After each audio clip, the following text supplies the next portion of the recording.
If it sounds weird that I'm talking about Solo Stove in this video and I'm not talking about a fire pit, you're not the only one. I've shot a lot of griddle review videos here on the channel, but this is our first Solo Stove standalone griddle review. I'm David Gafford, and here at the Barbecue Lab, we test over 100 different outdoor cooking appliances every year to help you make the best decisions on what gear to put in your backyard. The Steelfire griddle is brand new to the market, but it's not Solo Stove's first griddle product. They have fire pit griddle cooking systems, but that's not what this video is about. We're putting the new Steelfire to the test and seeing if what they claim about this griddle is true. Does it have edge-to-edge cooking capability?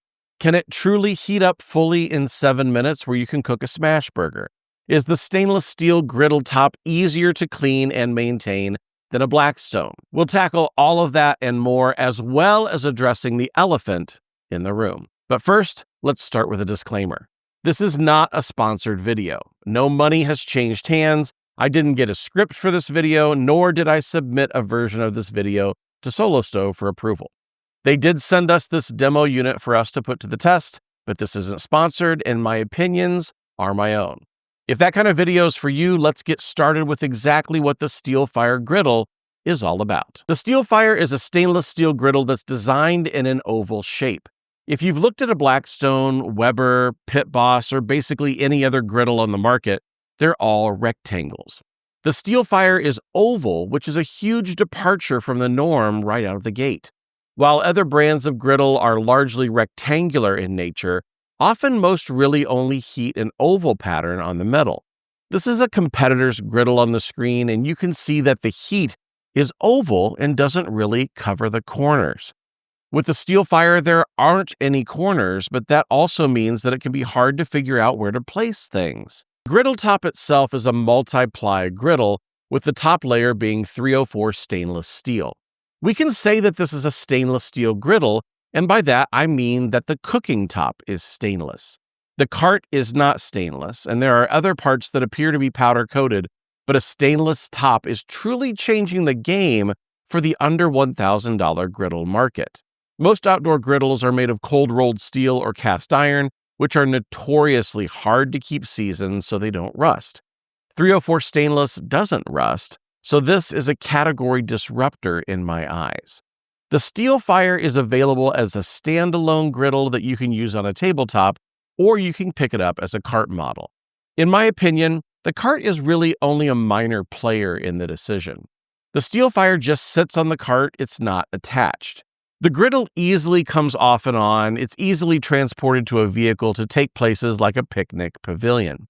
The griddle only weighs 59 pounds, so it's lightweight compared to other brands. The burners output 12,000 BTUs each for a combined total of 24,000 BTUs. I've never seen this burner design before, and Solo Stove is calling it their racetrack burner layout.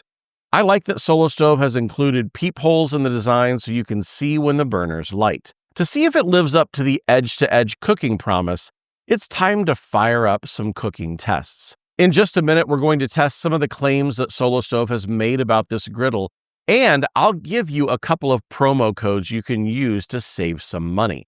But first, if you're getting value out of this video, hit the like button and subscribe if you want more videos like this. Solo Stove says that this griddle has a 7-minute preheat time from cold, so let's test it.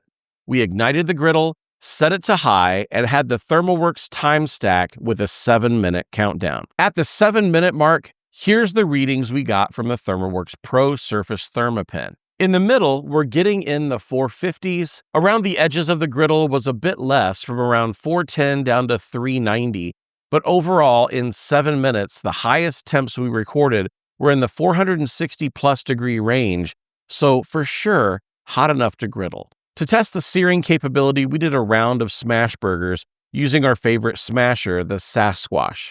You can get these over on our website at shop.thebarbecuelab.com, and they put a mean smash on burgers. After about a minute of searing, here's what our burgers look like at the flip. I have zero problems with the sear that the Steelfire put on these burgers. That's about as good as it gets in the sub $1,000 griddle market based on our tests. Even though we saw 50 degrees of difference between the middle and the sides during the smash burger test, we wanted to see what low temperatures looked like and how even it cooked from edge to edge. We started the griddle on low, and here are the temperatures after 5 minutes of warm-up. These temperatures range from about 225 degrees up to around 330 degrees, which is great pancake cooking temps. Melissa mixed up a batch of her famous gluten-free pancakes. We spread them around the griddle to see what kind of cooking we got from the edges all the way to the middle of the griddle. At the flip, after being a little too timid flipping on the first one, we were seeing a pattern emerge. All of the pancakes across the griddle were cooked evenly without significant darkening from one part of the griddle over another.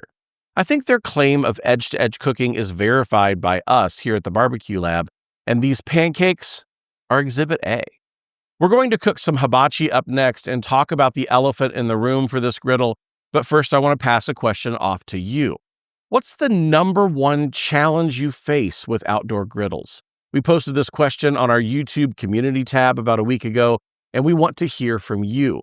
Let us know down in the comments below, and you can help us shape future tests right here at the Barbecue Lab. We often have business meetings here at the lab during the day, and since we were testing out the Steelfire, we prepped a tray of meats and veggies to let our guests do the cooking.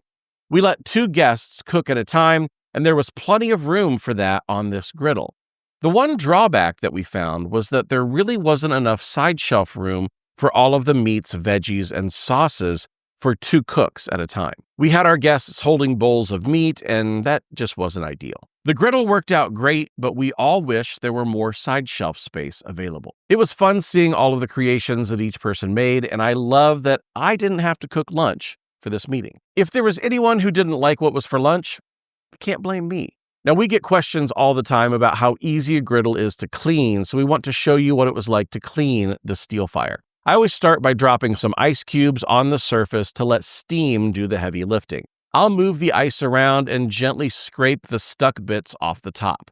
A green and yellow scrub sponge on the rough green side is my go-to for more stubborn spots, and then I fold up a paper towel and use my spatula to run it across the surface to get rid of any leftover moisture. That's what I normally do on a stainless steel griddle top, but if I want to get it back to factory clean, I'll use Liquid Barkeeper's Friend and a microfiber cloth to tackle any leftover residue once the griddle has cooled. This stuff is magic for stainless steel griddles with just a little bit of elbow grease. Something that's nice about the Steelfire is that the griddle top can get pulled off and carried over to the sink for a good old soap and water scrub as well.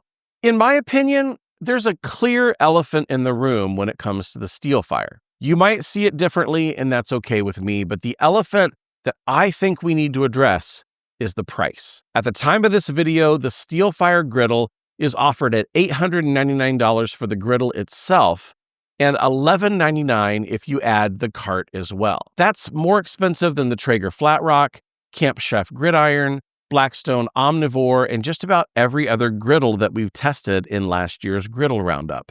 The question is, why is it so expensive? There are some pretty obvious reasons, but let's go through them. First, stainless steel is more expensive than cold-rolled steel. When you're building a griddle, the griddle top is going to be a significant portion of the expense. Most griddles are just cold-rolled steel. Very few are stainless, and it's largely found in outdoor kitchen griddle models. There are obviously advantages of stainless steel over cold-rolled. Stainless is rust-resistant. Cold-rolled steel has to be seasoned, and you need to keep a layer of seasoning on top in order to combat rust. Stainless doesn't need that seasoning, and it's just easier to keep clean. For many, that's the main hassle with griddles, just keeping the top from rusting. And Solo Stove has primarily solved that with the Steelfire. If you're interested in picking up anything Solo Stove, we have a couple of codes you can use to save yourself some money. Code BBQLAB will save you $10 off a $99 purchase, and BBQLAB20 will save you $20 off of $199 in your cart. From time to time, the brands change their codes, and we can't change this video, so we always have updated codes on our website discounts and deals page. If you try these codes and they don't work, head to thebarbecuelab.com, click on the discounts and deals page, and any current codes we have will be listed right here to save you some money on your purchase. Let's do a little price comparison with the competitors. This is the Blackstone Omnivore, and if you're comparing the Steelfire to cold-rolled steel griddles, yes, it's quite expensive. The Omnivore is $449 to the Steelfire's $899. There's less than an inch difference in width, but the Omnivore is 2 inches deeper on the cooking surface, and the Blackstone is half the price. On the other hand, if you're comparing it to stainless steel griddles, it's very affordable. The griddle that we installed in our outdoor kitchen is the Griddle Ranch Hand, and it costs $2,529 to the Steelfire's $899. They're the same width within about a half inch, but the Griddle is only 15.5 inches deep to the Steelfire's 19 inches deep. That's 3.5 inches more cooking surface on the Steelfire, or honestly, about another whole row of pancakes. This could easily be another entire video, but the outdoor kitchen world and the backyard big box store grill world are priced very differently. But the Steelfire, in my mind, is one of the first products to bridge the gap between these two worlds. So is the Steelfire better than a Blackstone?